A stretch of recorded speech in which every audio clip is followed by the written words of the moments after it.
Rigard was so aghast at what I was doing, among other things. This. Oh, crap, this isn't common knowledge among monsters, is it? Guys, I wanted to shout, you gotta tell me these things. But there was no point lashing out at others. Not that it had stopped me once I could move again, I imagined. Initially, the goblins seemed kind of worried about how I fell stone silent, but, somewhere along the line, the question of who had the right to wipe my surface and take care of me almost erupted into violent conflict. What are they doing? This is one harem I seriously wish I weren't involved in. I was starting to feel like a magic lamp people could rub for 3 wishes. Finally, the 3rd day passed. Recovered. Despite depleting my magic earlier, I felt stronger and more magic-rich than I had before my little accident. Magic was the power to exert force upon the world, and the particles around me were the energy driving it. That seemed to be about the extent of it. Is it one of those that which does not kill me makes me stronger types of things? I pondered experimenting with it further but decided against it. There didn't seem to be much need, and if I died in the process, I'd look like an idiot. Yet another case of me going overboard too soon. Anyway. The worker goblins, realizing I was awake, began congregating around me. They were joined by the direwolves, who were streaming in from their outside base. Which was fine, but... Hey, guys? Have you all, gotten bigger? They had. Goblins averaged a little under 5 feet tall. Now they were all nearly a full foot taller.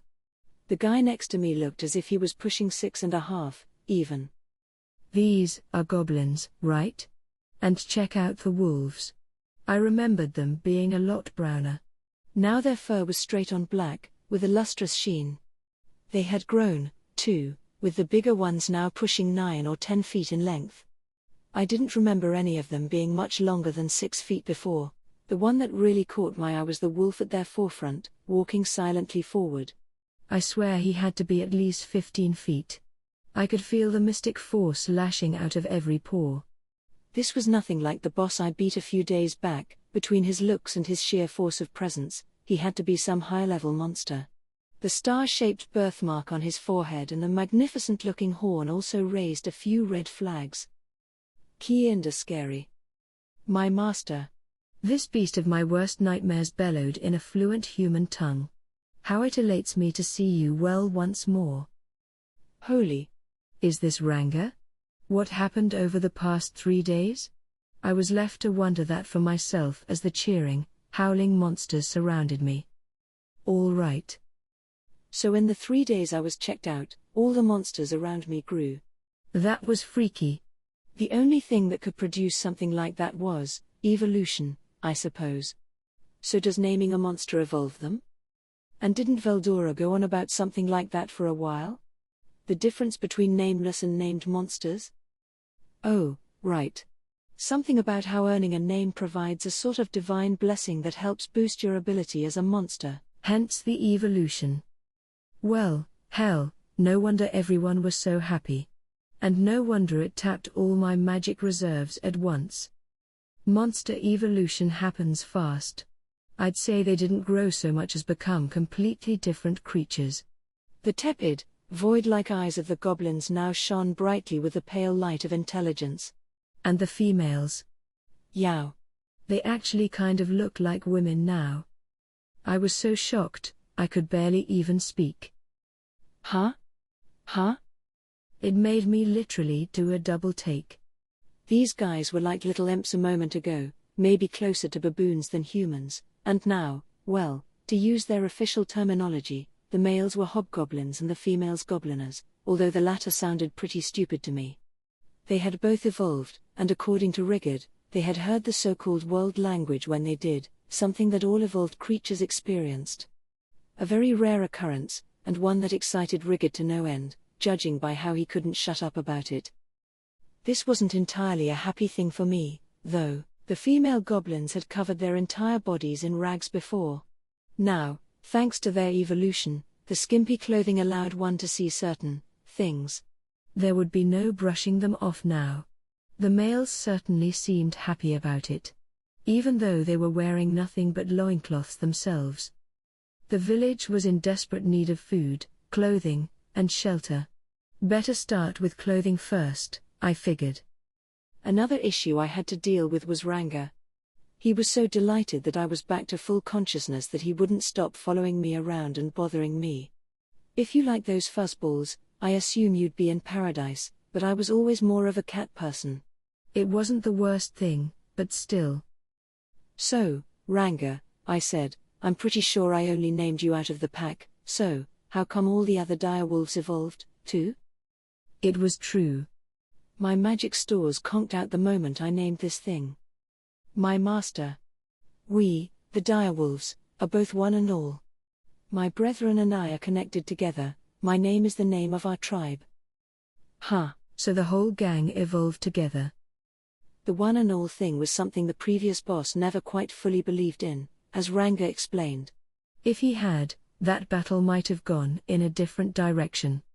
Ranga, meanwhile, had already gained full control over his pack, it seemed, allowing them all to evolve from direwolf to tempest wolf. More power for everyone is the way he put it. Nice work, I said, since he seemed to be desperately fishing for praise. He whipped his tail back and forth, a display that was adorable on such an enormous beast. On the other hand, a happy 5-yard wolf could produce nearly enough wind to launch me right out of the village. Hey, watch what you're doing with that thing, I warned him. The downtrodden look he gave in response made me chuckle, and the way he then shrank his body down to around 3 meters long made me stop. His race could adjust their sizes, apparently. How useful, I thought as I instructed him to stick to the small side from now on. The biggest issue of all, however, was where the heck we were gonna keep all these guys. The wolf-hobgob pairs seemed to be sharing households with each other by now, not that they had houses, so it was really more the hobs using the wolves as blankets. The lack of clothing was killing me, but housing also needed some attention. So, what now? I saw a mountain of food piled up before me. That solved one of our problems, at least. Once I used up all my magic, the rest of them began the evolutionary process. It took about a day to complete, and they wanted to celebrate with both that and the end of battle with a feast. The elder refused to allow it until I recovered, however, so instead they spent their time gathering the food first. I had noticed them sparring with one another over who got to shine me up during my departure, but not the evolution or food gathering efforts. This sleep mode made me well-nigh defenseless, it looked like. I'd need to be careful with it. The way they began taking action without waiting for orders, at least, was much appreciated. The evolution process must have done wonders for their intelligence. It might have impacted their mental strength even more than the physical. And the food. Back in their regular goblin days, they'd eked out a living off fruits, nuts, edible plants, and whatever monsters and animals they could hunt down. Now, with the aid of their tempest wolves, they could cover a lot more terrain. The pairs had, much to my surprise, gained the ability to use thought communication with each other, goblins who could guide their wolves more surely than the best of jockeys. I couldn't guess how much this improved their combat ability, but previously unbeatable foes were now simply a warm-up for them. This entire mountain of food was the results from the past 2 days alone. But relying on hunting and gathering would leave them in danger if something happened to their environment. They'd have to start thinking about agriculture pretty soon. A steady food supply is the key to a life of plenty. I'd need to figure out what kind of produce grew well here, as well as what sort of grain crops, assuming there were different types at all on this planet. Always something new to explore, at least. Today, though, I just wanted to shut off my brain and enjoy the feast. And I did. Well into the night, we celebrated our evolution, the end of war, and, most important to me, my recovery. The next day, I gathered the entire population around me. We had a heap of issues to tackle, but I had something even more important to tell them. We needed to hammer out the rules of this village. Rules, as everyone knew in Japan, were a must to maintain a communal society. Because I said so. Was only gonna go so far around here, no matter how many times I used that phrase in my old life. At the core, I had 3 rules in mind. 3 guiding principles I wanted to be sure to have them follow. Everything else, I imagined they could figure out. Everyone here? All right. I have some rules to give to you. 3, to be exact. The bare minimum I want all of you to follow. And so I laid out my standards. 1. Do not attack human beings. 2. Do not fight among your friends. 3. Do not look down upon other species. I could have gone with more if I kept thinking about it, but I couldn't expect them to follow too many from the start. Instead, I just stuck to the basics. But how would they take it? Could I ask a question? Rieger shouted. Why are we not allowed to attack humans? Rigard gave his son the dirtiest look I've ever seen from a hobgoblin. Was he afraid I was offended? I wish we could keep things a little more informal, but simple, because I like humans. That is all. Ah. Very good. I understand. You do? Well, geez, that was easy. But I couldn't read a single hint of dissent on any of their faces. I was expecting a little more debate on the issue. Talk about a letdown. Human beings live in groups, I continued, giving my full explanation whether they needed it or not. If you lay hands on them, they may retaliate in force, and if they throw everything they have at you, I doubt you would be able to defend yourselves. That's why I prohibit interfering with them. It'd help you all if you were friendly with them, besides. Really, though, it just came down to me liking humans, seeing as I used to be one. Ranger nodded deeply at this.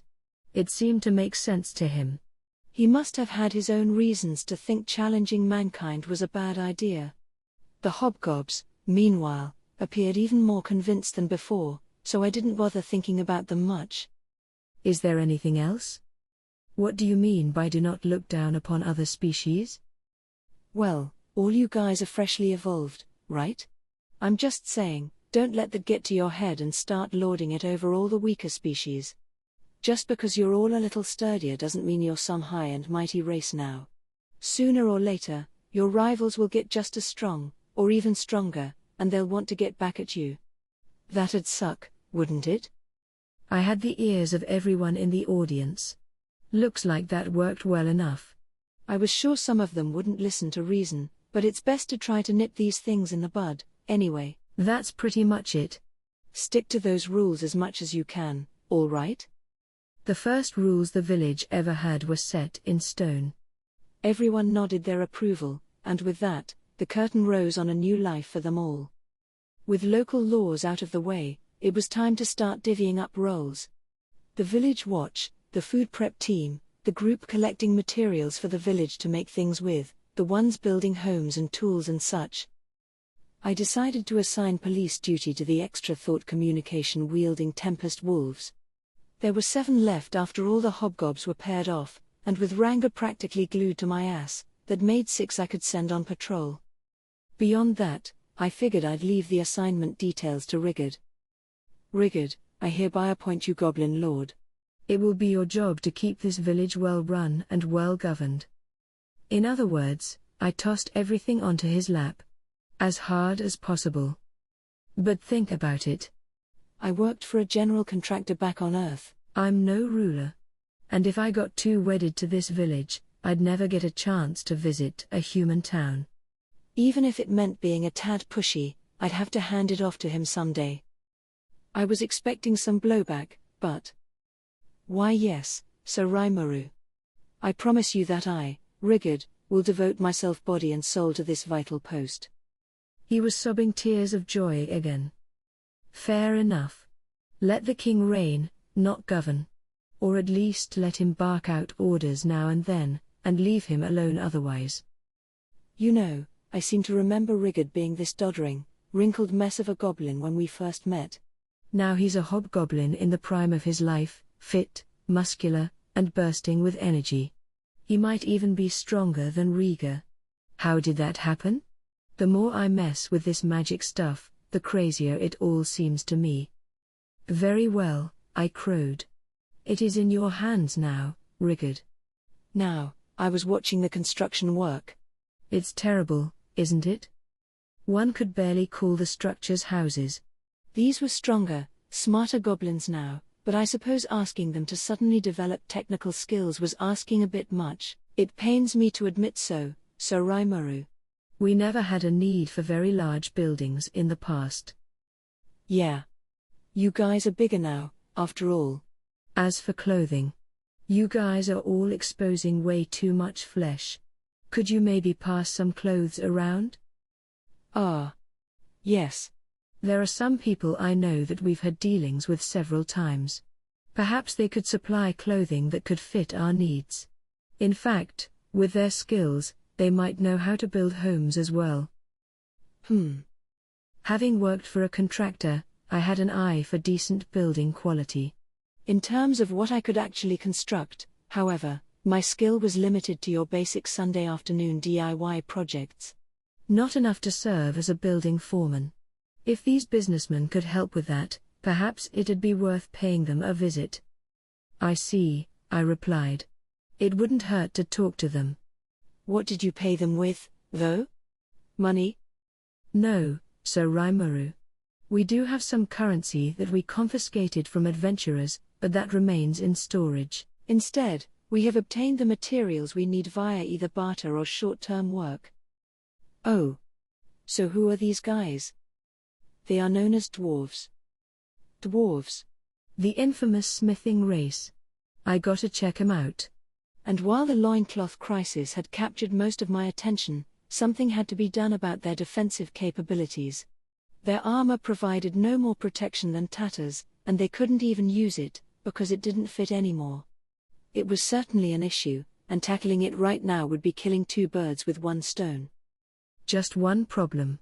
Almost nothing they had seized from passing adventurers was of much use any longer, and whatever money they had stored up couldn't be very much.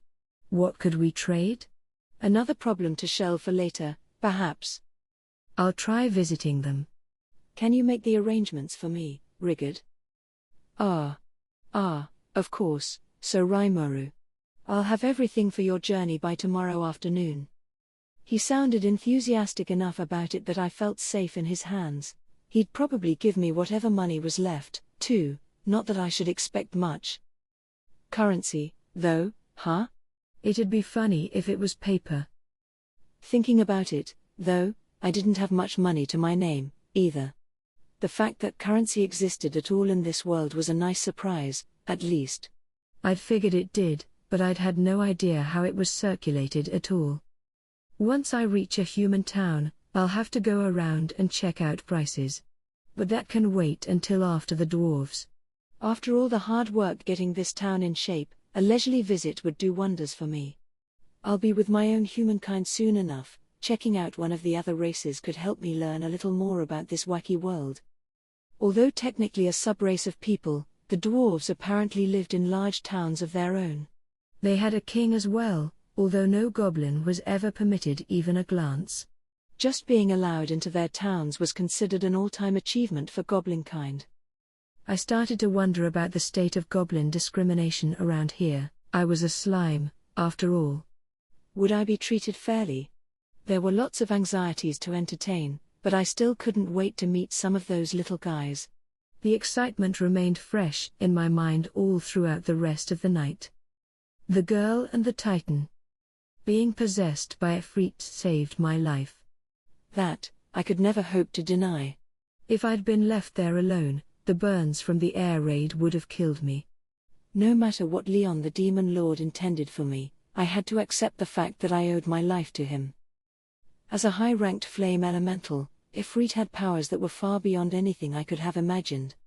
He miraculously tamed the magic teeming inside me, ready to explode, as he took over my body. Thanks to my being stabilized beforehand, if you want to phrase it that way, I managed to gain an ability. The unique skill Deviant. Normally, being absorbed by Ifrit would have erased my consciousness from existence. It was Deviant that protected me. Ifrit may have held the right to rule my body, but I still managed to retain my sense of self despite the assimilation. The Demon Lord always kept me near him. Though Ifrit and I had become one, my body was still young and immature. The one who had summoned me towered over me, even seated in a chair. Ifrit held ownership over my body, so there was precious little to occupy my time. All I could do was stare at the things that came into view through my eyes. I never tired, but the long periods of boredom were a little painful to endure. I accepted it, though. It was all part of being assimilated. Then, one day, Lord Leon, we have intruders. One of the knights in the demon's service burst into his office. I was standing next to him, as always. I had nothing else to do, and I couldn't do anything anyway. A knight in black armor, standing at the demon's right side, took his sword in his hand. Suddenly, a mysterious figure, a sort of mix between bird and man, shot into the room, cackling in his rasping voice. KKKK. Greetings from Koenig the Magic-Born. When I defeat you, Leon, I will be a demon lord for all time, an ex-human like you, declaring himself to be a demon lord? Know your place, fiend. I'll be happy to take yours once your body is firmly buried in the ground. Nothing the man blurted out did anything to change Leon's facial expression. Humph, the knight in black calmly said to him, I see leaving me, at least, to guard you was a wise choice. It looks like one of the rank and filers sniffed this place out. Bah, the demon replied just as the knight was about to unsheath his sword. Another would-be meddler from the gallery. Very well. He looked at me. It is time, Ifrit. What did he mean? I was confused. What is it, Ifrit? He asked, an inscrutable look on his face. My bewilderment must have shown in my body's eyes. Ignore me, will you, the one known as Koenig, a high-level magic-born, as it turned out, said as he spread his wing-like arms out and crossed them in front of his face. For a moment, I could see his hands glow. Confirmed. Extra skill magic sense successfully acquired. Ignoring the unfamiliar voice booming in my head, I unconsciously began to walk. 1 step. 2 steps. Then, before I knew it, I was standing in front of the demon Lord Leon, face to face with Koenig. Are you in such a hurry to die, brat? He rasped out. Something about that voice rankled me to the core. You will perish by my hand sooner or later. But once I kill that demon lord pretender. I could see that the wings extended in front of him held a decent amount of magical force. Die, bastard. Before he finished speaking, he fired a volley of feathers. I could tell he had aimed them straight at me. Each one had an ample amount of force behind it, touching one would make it explode, which looked a tad painful. The moment that occurred to me, I was suddenly taken by a violent rage, my head heating up until I thought it was going to boil. I think it was the wrath of Ifrit inside me. What happened next took place in the blink of an eye. In a single moment, all the feathers turned to ash, and flames were dancing around Koenig's body. Looking closely, I could see a plume of fire, like a whip, extending from the palm of my outstretched right hand. Stop. Burning, stop it. Whatever Koenig was attempting to shout, he never quite managed to piece together a full sentence. My flames consumed him. My heart filled with fear. I knew that right here, by my own hand, I had killed a magic-born person. Yet I could feel my whole body lightening with a sense of strangely deep satisfaction. It was hard to explain, as if I had just completed something I was meant to do. It felt as though my mind belonged to someone else. The terror was unbearable. But, in another moment, it all fixed itself. Ifrit's consciousness filled my soul anew, bottling up my anxieties and my fear. It did, in the end, keep me from going mad inside. It helped shelter me from the guilt I should have felt at killing. Not that I was incapable of that emotion, Ifrit just exercised his complete control over me to ensure I never felt it. To ensure that I, his host, never lost my mind and died on him, so began my strange symbiotic relationship with Ifrit, something I neither wanted nor hoped for. The same thing happened again, numerous times, and again, I killed the intruders for Leon, never feeling a thing. I had no regrets. I was young, I still didn't know right from wrong, and I left everything to Ifrit. I simply acted, unfeelingly, dragged along by the creature's will to dispatch those in his way. One day, the demon lord spoke to me. "Heh heh. Ha ha ha ha. I love it," he said. "You've shown your will to me, haven't you? You've shown you can survive." I'm impressed. For some reason, this observation didn't discomfort me at all. In fact, I almost felt proud. "What's your name?" "Shizu, E. Shizu, eh? "All right. Your name is Shizu." "You will call yourself Shizu from now on." I meekly accepted it. "I am Shizu. Not Shizu Aizawa. The name I live with is Shizu." That was how I came to stay at the Demon Lord's castle, serving as his flame titan, an upper-level magic-born. His close assistant. Several years passed after I gained the name Shizu. After a while, I was able to move around somewhat under my own volition. I was perfectly at ease with my symbiosis with Ifrit. The Demon Lord Leon's castle included a training facility. There, the Black Knight served as an instructor, providing guidance for the Titan and non-human children there, although there were some adults as well. It was a grueling process, and those who failed to keep up would often find themselves with nothing to eat. We all struggled to keep up, with everything we had. It was there that I learned how to fight with a sword, without borrowing Ifrit's power. I didn't want to lose out to any of my fellow students, and I hated being treated like someone special. That was what drove me to improve. One day, I befriended a young girl named Perino, a gentle, quiet girl just a tad older than I was. We were in the forest, on a hunt as part of our practical battle training, and we struck up a conversation. Perino would always go off on her own, which struck me as odd, so I decided to follow her. Pfui. There, I spotted her playing with a baby wind fox. She had been giving it food, taking care of it on the sly. It was a monster, a magical beast, but also cute and still too small to go hunting by itself. It was alone, separated from its parents, but it was alive and thriving. Ah. Perino hid the wind fox behind her as she whirled around, shocked by my presence. I was caring for this," she stammered, realizing I had seen it. "It'd just be mean to leave it to die. Don't tell anyone, okay?" Her eyes wavered with anxiety. I could tell her aims were noble. This was a small life in her hands, she wanted to protect it. Maybe I was jealous of that wind fox.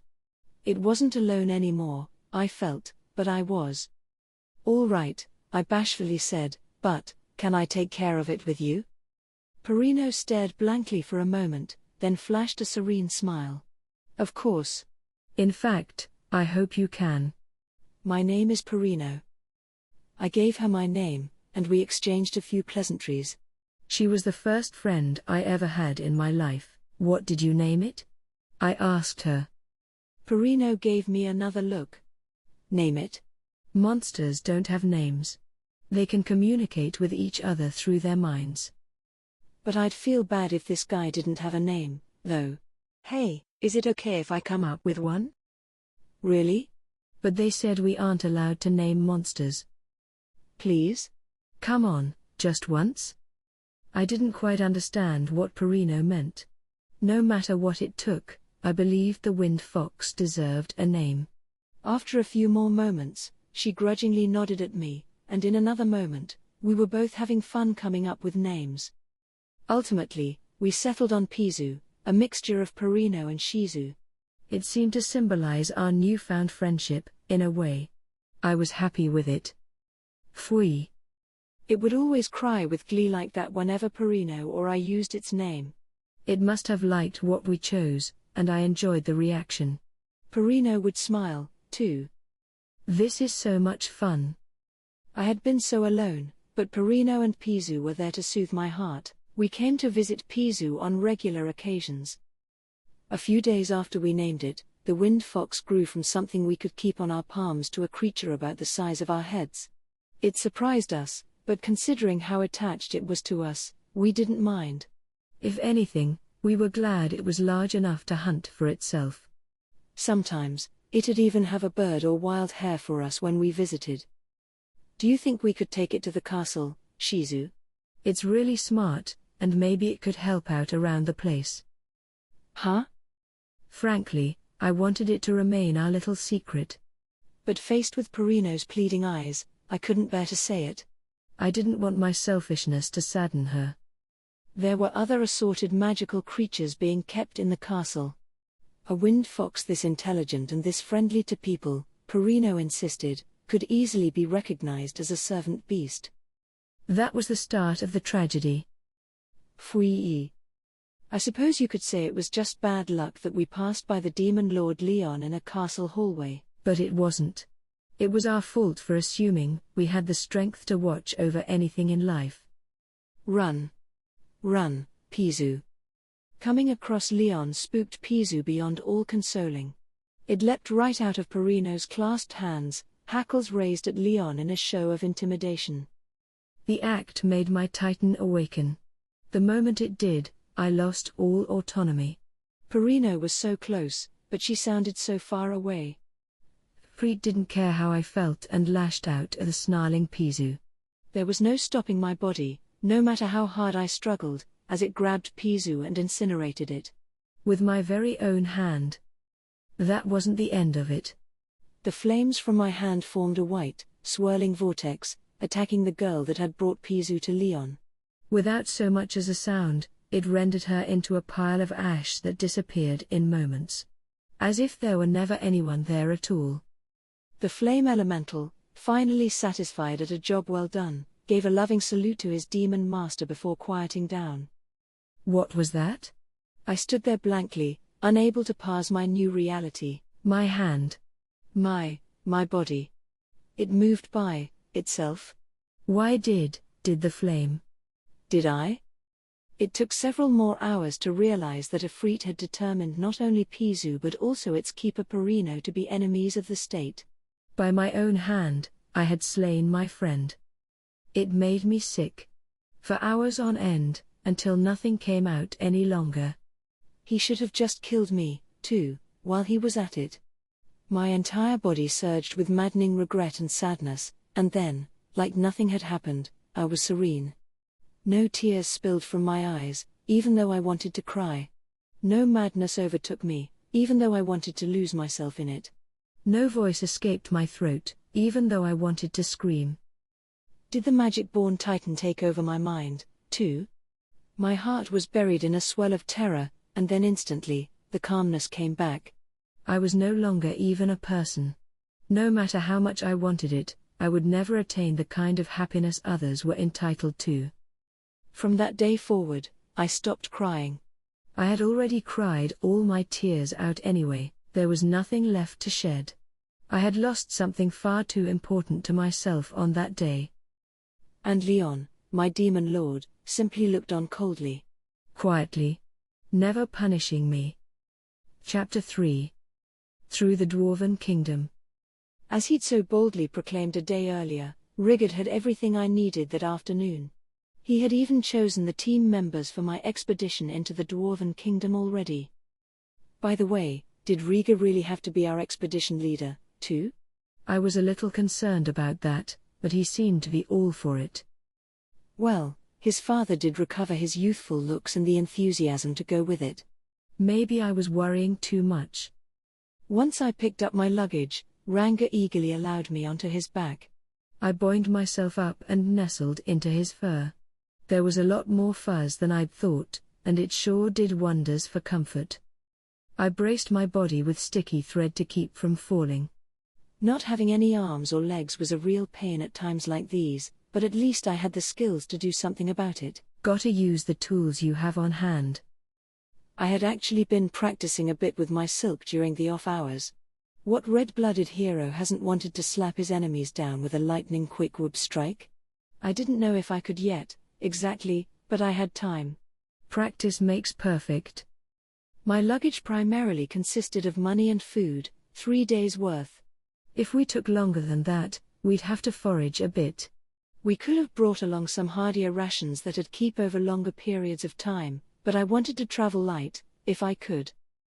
Not that I couldn't just swallow whatever up and bring it along, but I didn't want to get soft. I didn't need food anyway. On the monetary side, We had 7 silver pieces and 24 bronze pieces. Even I could tell that wasn't much. My expectations weren't high, though, so that was fine. We'd just figure out what to do once we showed up. For a goblin on foot, it would apparently take around 2 months to walk to the Dwarven Kingdom.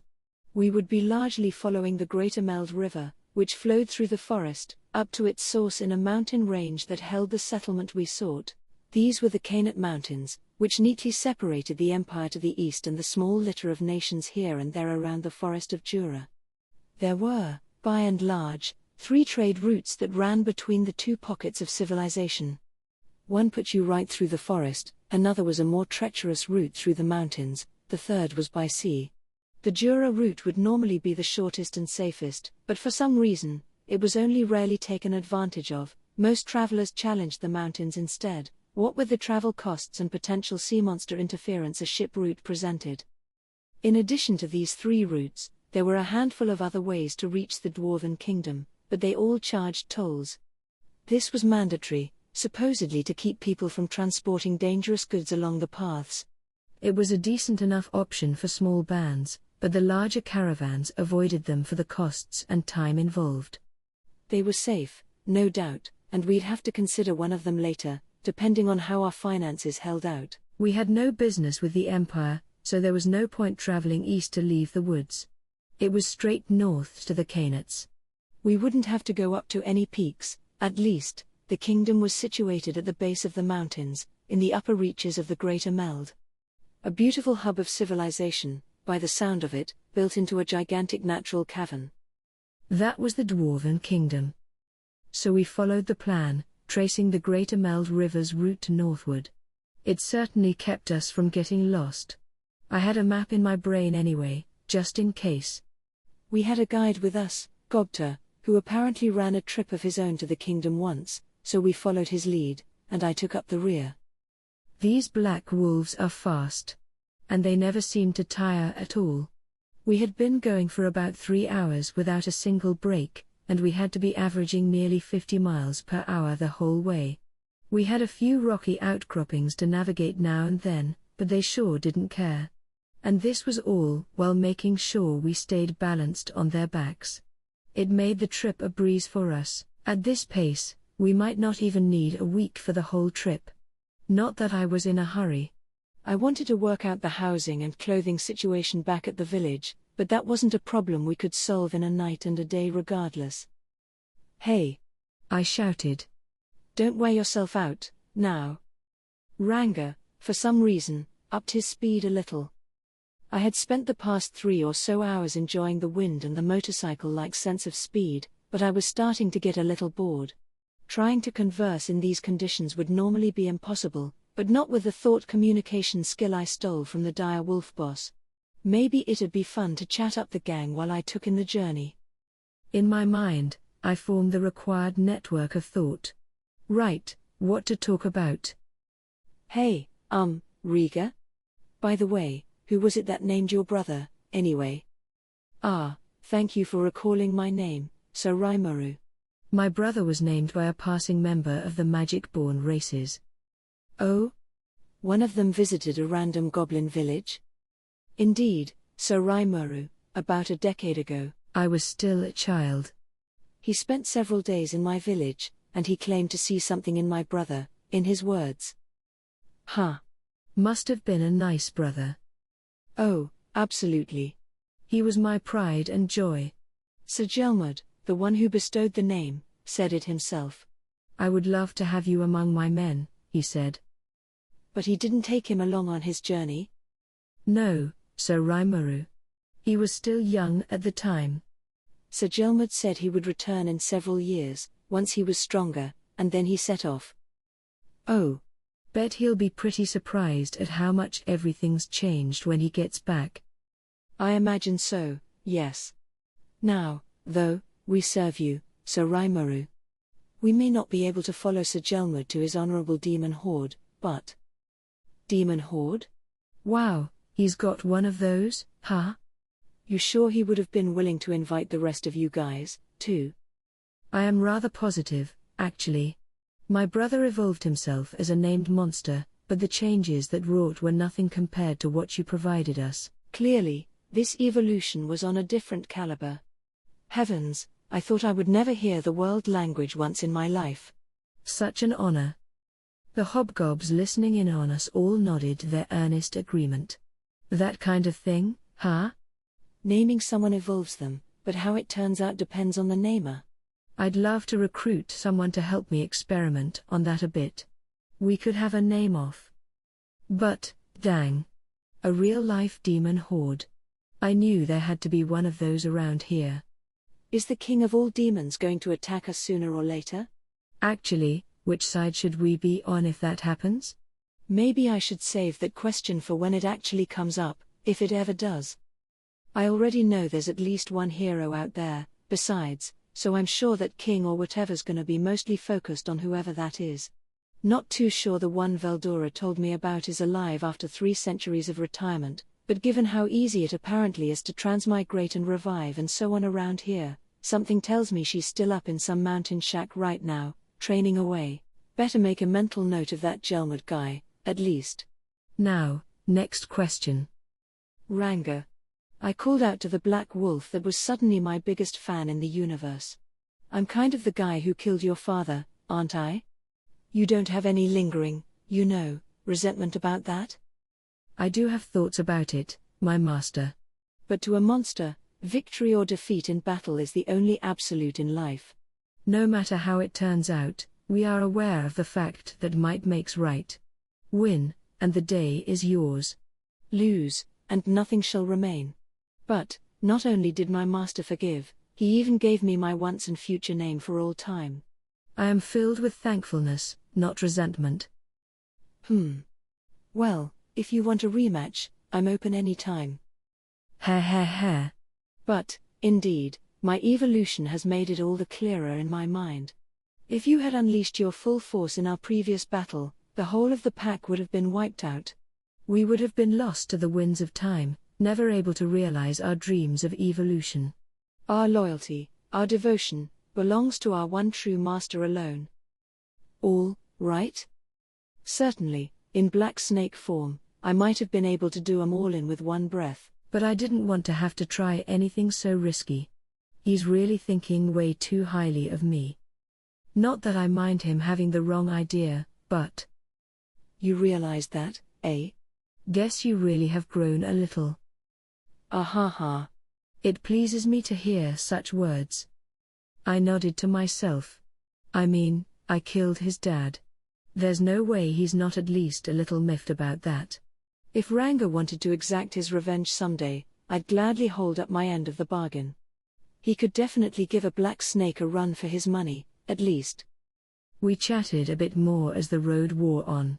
All of us were moving far ahead of schedule. Hey, you guys aren't going too fast for your own good, are you?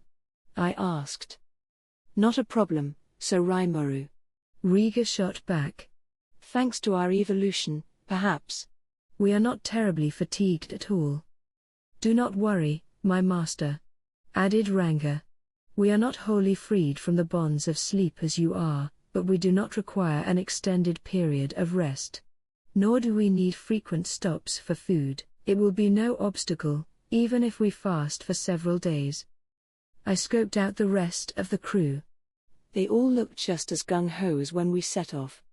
Sheesh, I'm probably the least enthused out of them all. And why shouldn't I be? I've got nothing to do up here. We wound up running, and running some more for around half the day. Talk about tough. As the group took their evening meal at the end of the second day, I decided to ask Gobto about the dwarven kingdom we were headed toward. Why yes, sir. It is officially known as the Armed Nation of Dworgen. Their leader is known as the Heroic King, and... Something about his shouty reply indicated that my speaking to him made him terribly nervous. I was afraid he'd bite his tongue in his panic. According to Gobto's account, the current king was Garzel Dwargo, third in his line from the original. A great hero, one whose might and presence made the elder dwarves recall his grandfather in his younger years, but also an intelligent one who ruled his realm with a steady, even hand, a living hero, in a way. It had been 1,000 years since Durandwago, the first heroic king of the dwarves, established this kingdom. Since then, his descendants had carried on his will, preserving and developing his people's history, culture, and technical skill. In a nutshell, that was Dworgen. Given how long its kings apparently lived, it must have been a hell of a place. Hearing about it got me excited.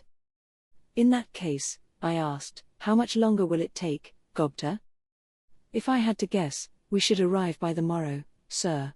The mountains are starting to loom high. He was right. The peaks weren't even visible until yesterday. We were advancing at an astounding clip. I've just thought of something, Gobta. What errand brought you there in the first place? I thought you had merchants visiting the village regularly.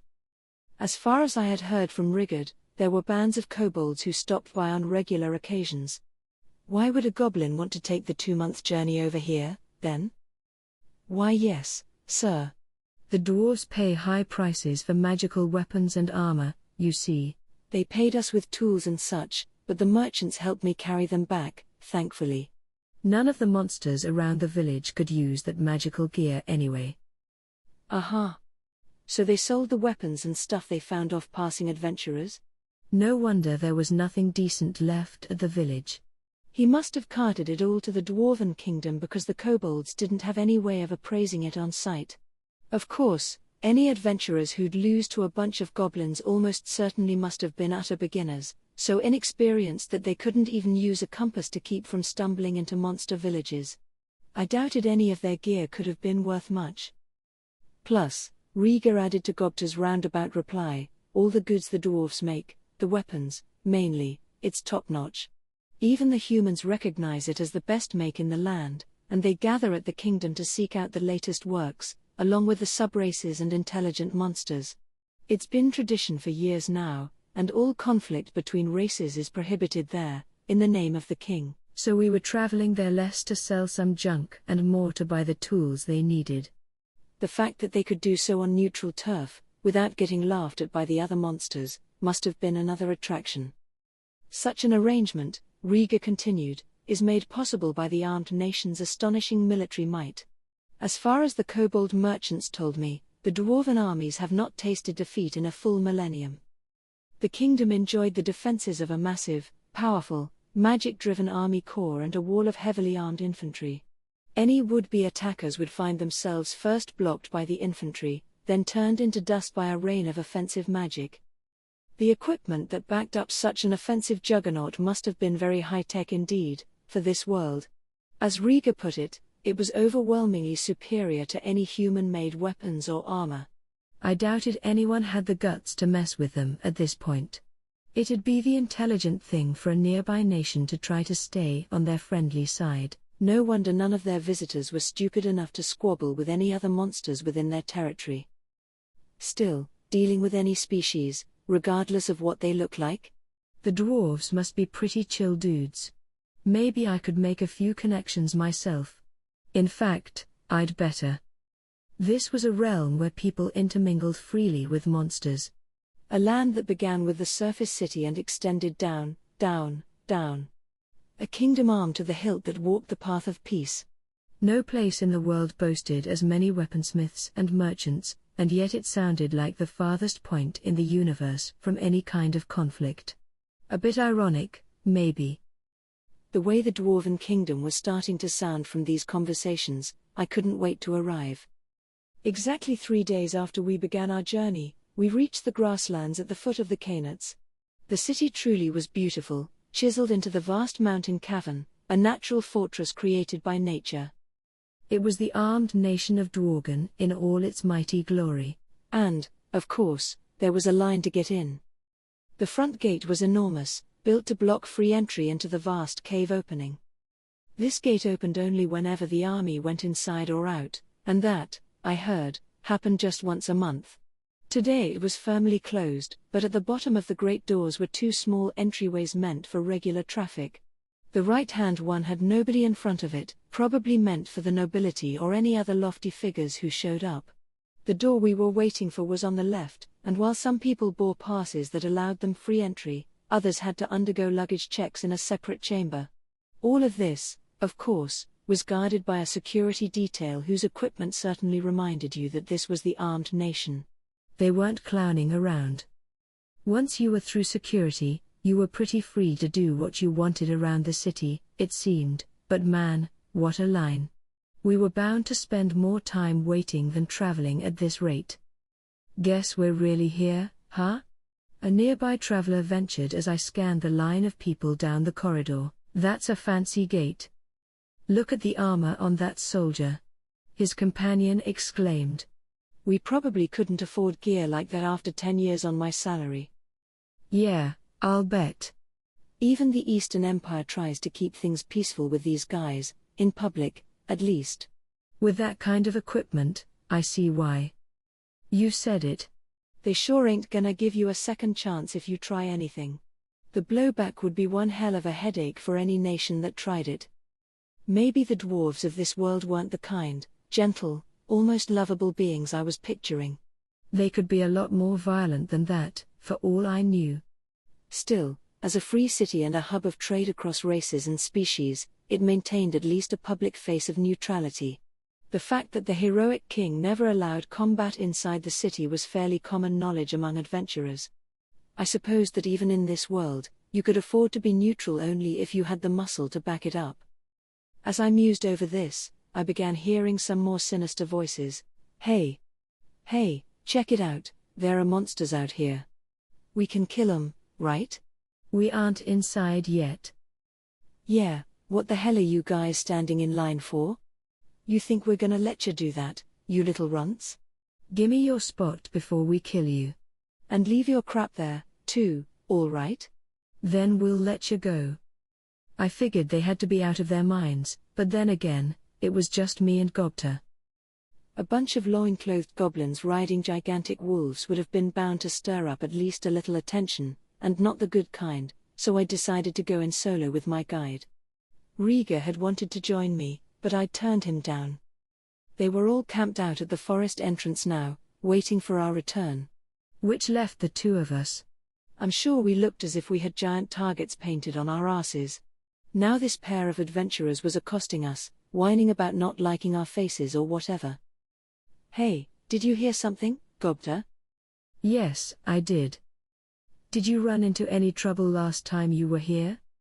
Of course I did, sir. Ooh, they beat me silly.